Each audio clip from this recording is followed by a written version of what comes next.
Segue falando de saúde, né, Gilvan? A gente segue falando de saúde porque esse mês é celebrado o Janeiro Branco, mês para chamar a atenção sobre a importância dos cuidados com a saúde mental. É sobre esse assunto que a gente conversa agora com a psicóloga Ana Carla Gameleira, que está aqui com a gente. Doutora Ana, bom dia. Muito obrigado pela sua presença logo cedinho aqui. Qual a importância dessa campanha, principalmente nesse começo de ano? Bom dia mais uma vez. Bom dia, Gilvan. Bom dia a todo mundo que está aqui assistindo a gente.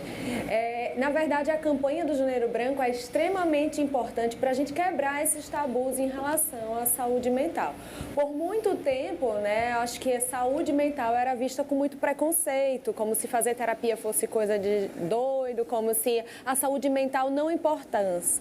E hoje a gente consegue perceber que a saúde mental ela é super importante e essa campanha vem para a gente trazer essa pauta de naturalizar os cuidados com a saúde mental e também a gente falar sobre isso, que é tão importante, né? Acho que por muito tempo as pessoas tinham dificuldade de falar sobre saúde mental. Doutora Ana Carla, além dos problemas da saúde mental, no dia a dia da pessoa, na rotina mesmo, isso pode afetar a economia, porque uma pessoa que não está bem mentalmente não consegue desenvolver suas atividades normais, né? Suas atividades do dia a dia em relação ao trabalho. Isso é um dado, inclusive, da ANS, da Agência Nacional de Saúde. Como manter a sanidade mental no ambiente de trabalho? Existe alguma fórmula? É claro que não é assim de uma hora para outra, né? É um trabalho diário. Como funciona? Então, Sofia, é muito importante, né, a gente pensar também dessa qualidade de saúde mental no ambiente de trabalho. Porque, quer ou não, a maior parte da nossa vida a gente passa no trabalho. Então, imagina se esse é um ambiente adoecedor. Então, é muito importante também as empresas começarem a pensar no bem-estar emocional de seus funcionários, porque hoje a depressão, por exemplo, é um dos maiores motivos de afastamento dos funcionários dos seus empregos. E isso afeta completamente a economia, como você estava falando. Então, a gente pensar também não só na saúde física, mas também na saúde mental, para a gente poder fomentar até essa questão econômica, porque pessoas mais felizes vão produzir mais, vão estar mais felizes em seu trabalho. E essa é uma visão que não existia há alguns anos atrás, né? É uma visão que vem tomando força e essa campanha do Janeiro Branco, ela também enfatiza essa importância não só no ambiente de trabalho, mas em todos os ambientes. Porque quando a gente não está com tudo bem na nossa cabeça, parece que nada fica bem. E a gente sabe também que a saúde mental afeta diretamente na saúde do corpo. Então, é uma saúde como um todo que está interligada e que a gente precisa cuidar e valorizar e quebrar os preconceitos a respeito da saúde mental. Falar de uma coisa que pode ser impressão minha ou não, assim, os casos de ansiedade, eles aumentaram ou não? Eles são mais identificados hoje como não eram no passado? É o mundo atual que está levando a isso, o nosso dia a dia. Queria que a senhora falasse exatamente sobre ansiedade. Gilvan, na verdade, a ansiedade ela é o mal do século, né? A gente pode pensar que a vida hoje é muito ansiogênica. Acho que a pandemia, aquele isolamento social que a gente vivenciou e todo o medo em relação ao Covid, que ainda existe, com certeza deixou a ansiedade ainda mais em pauta na vida de todo mundo. Mas, além disso, eu também posso falar sobre a tecnologia, né? Sobre as redes sociais, sobre os jogos, né? Tudo isso também é muito ansiogênico.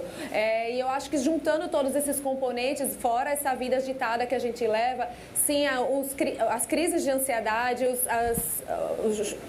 os pontos, né, de ansiedade em cada pessoa vem aparecendo cada vez mais. E aí, quando a ansiedade ela não está sendo controlada, ela não está sendo numa medida saudável, digamos assim, ela pode desencadear vários transtornos. E como desconfiar, por exemplo, se a pessoa está sofrendo desse problema? Porque é claro que não é de uma hora para outra, né, doutora Ana Carla? Existe um processo em que isso vai piorando se a pessoa não começar um tratamento. E às vezes esse tratamento, ele se dá numa retirada de um hábito, ele se dá numa ida a um psicólogo, ou num tratamento com um psiquiatra também. Qual o primeiro sinal para desconfiar que isso está acontecendo?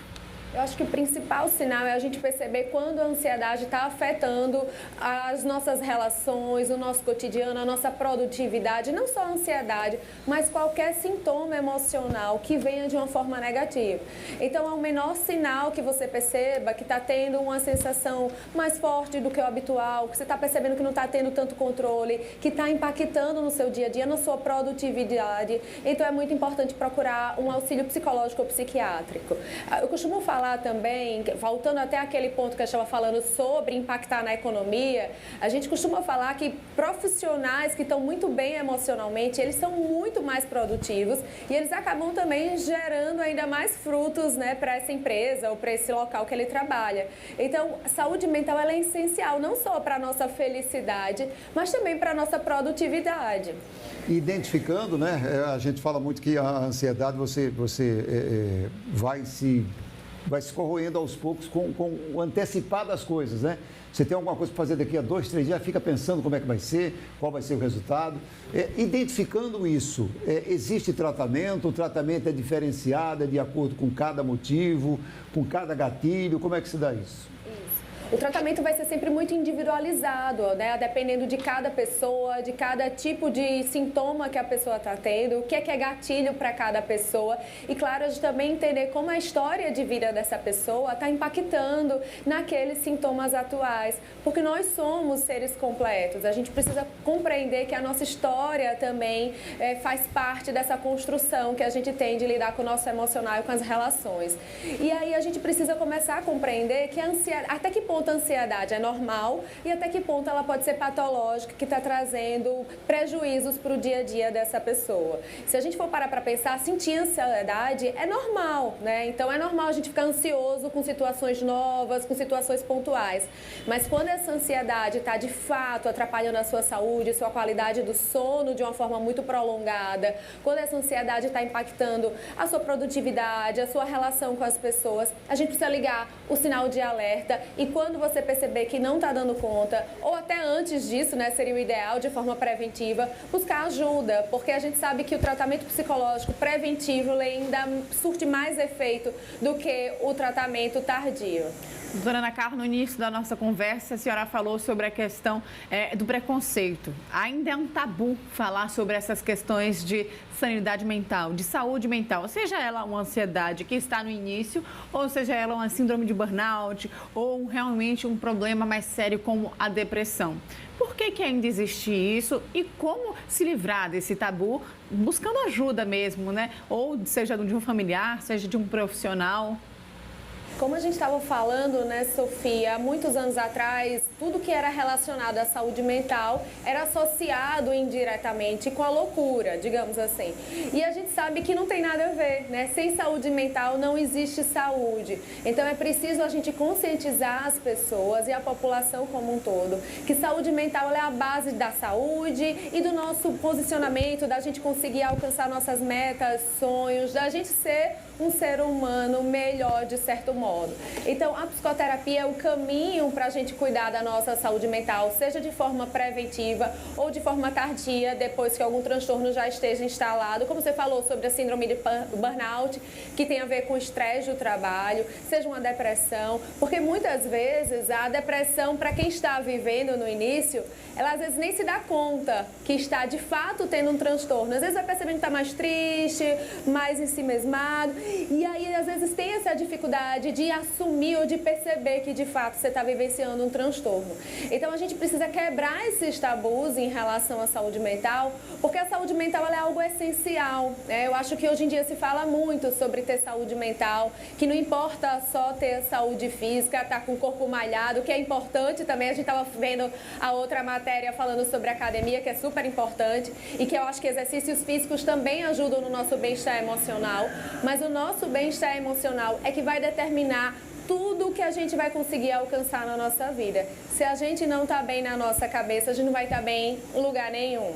Há pouco eu fiz uma pergunta sobre a questão da ansiedade, se a gente está vendo esse crescimento ou não, se ele é verdadeiro ou não, se o diagnóstico está sendo mais conclusivo em relação a isso.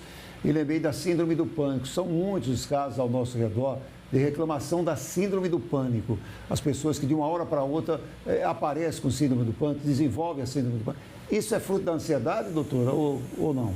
A síndrome do pânico é um transtorno de ansiedade também, né? Existem vários transtornos de ansiedade. E a síndrome do pânico é quando o indivíduo tem aqueles picos, né, de ansiedade tão grande que acaba tendo um ataque do pânico, como muitas pessoas comumente conhecem. E aí, esse é o tipo de tratamento que a gente tem uma resposta muito positiva na psicoterapia. Por isso que a gente precisa quebrar esses tabus e compreender que tem ajuda, que vai ter quem consiga te ajudar para você lidar melhor com esses sintomas ansiosos. E todos esses transtornos de ansiedade têm aparecido cada vez mais, não só por conta da pandemia, mas até por conta do estilo de vida que a gente vem levando, né? Como eu falei um pouquinho antes, acho que a tecnologia em excesso também acaba impactando nos transtornos de ansiedade, a vida corrida, a competitividade, os tipos de relações e conexões que a gente tem com as pessoas, o nível de cobrança pessoal. Enfim, os transtornos de ansiedade são diversos e os sintomas podem surgir nas pessoas por motivos diversos que vão ter a ver com a história de vida de cada pessoa. Então, uma pessoa pode desenvolver uma depressão porque passou por um luto, porque passou por uma situação difícil, enquanto outras pessoas não. Então, a gente precisa compreender que cada pessoa vai ter uma forma de lidar muito única com as suas emoções e a gente precisa cuidar disso e dar atenção para isso. Uma qualidade de sono é imprescindível para manter a sanidade mental, né, doutora? A gente fala muito sobre isso aqui, mas as pessoas parecem que não levam a sério sobre a importância de uma noite de sono de qualidade. É verdade, Sofia. Uma noite de sono de qualidade, ela pode transformar a nossa vida, né? Além de trazer esse descanso necessário, também é nesse momento do sono onde parece que o nosso cérebro vai descansar, né? Para poder ser mais produtivo e estar mais tranquilo no outro dia. Então, sono, exercícios físicos estão intimamente ligados também com a saúde mental. Exercícios físicos, a gente vai liberar alguns hormônios que dão esse prazer e que também ajudam a gente nessa sensação mais confortável com as nossas emoções, e o sono também está intimamente ligado. Na verdade, a gente precisa pensar não só em saúde mental, mas em saúde global do nosso corpo, porque o nosso corpo é um organismo que está totalmente interligado com os nossos hábitos, nosso estilo de enfrentamento das situações e também com tudo que a gente faz no nosso dia a dia. Então, a saúde começa com a saúde mental. Doutora, a gente quer agradecer, viu, sua presença aqui no Bom Dia. Com certeza tem muita gente nos assistindo que está precisando pedir socorro e não consegue, né? Que não consegue identificar esse problema que tem e precisa buscar ajuda, né? Não tem essa de o tempo vai passar e eu vou melhorar. Não é assim, né? Tem que se enfrentar isso. Muito obrigado, viu, pela sua presença aqui e orientações tão importantes. Bom ano, viu? Obrigada. Feliz ano novo para vocês. Tchau, tchau, doutora Ana Carla. Até a próxima.